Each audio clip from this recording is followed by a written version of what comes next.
உன்னை நானே தெரிந்து கொண்டேனே, உன் பேரை சொல்லி நான் அழைத்தேனே, ஒருபோதும் நான் கைவிட மாட்டேன், கைவிடவே மாட்டேன்.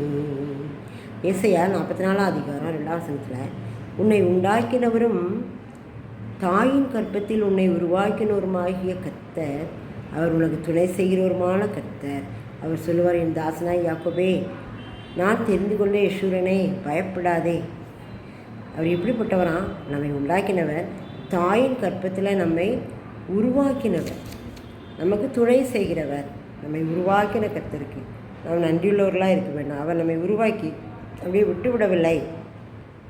அதனால் பார்த்திங்கன்னா நிறையா குழந்தைகளை பெற்று குப்பை தொட்டிலையும் ரோட்லேயும் போட்டு போயிருந்தாங்க. ஆனால் நம்முடைய தேவனாய கர்த்தர், நம்முடைய தகப்பன் நம்மை உருவாக்கி கடைசி வரை நம்மளை பாதுகாக்கிறார். உன்னை உண்டாக்கினவரும் தாயின் கற்பத்தில் உன்னை உருவாக்கினவருமாகிய உனக்கு துணை நிற்கிறவருமாகிய கர்த்தர் உனக்கு என்ன சொல்கிறார்னா, நான் தெரிந்து கொண்ட யாக்கோபே, நான் தெரிந்து கொண்ட யெஷூரனே, நீ பயப்படாதே, நான் உனக்கு துணை நிற்கிறேன் அப்படிங்க. பார்த்தீங்களா, நம்ம பார்த்தவர் சொல்கிறார், நீ பயப்படாதம்மா, நான் உன் கூட இருக்கிறேன், உனக்கு துணையாக இருக்கிறேன், நான் உன்னை விட்டு போக மாட்டேன், நான் உன்னை விட்டு விலகுவதும் இல்லை, உன்னை கைவிடுவதும் இல்லை அப்படி சொல்லி நம்ம கூடவே இருந்து பாதுகாக்கிறார்.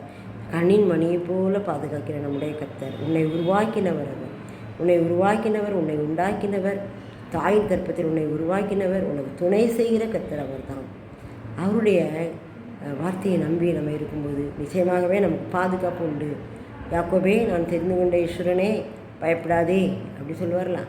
நம்மையும் பார்த்து அவர் சொல்கிறார், நான் தெரிந்து கொண்ட அப்படின்னு சொல்லி நம்ம பேரை போட்டு வாசிங்க.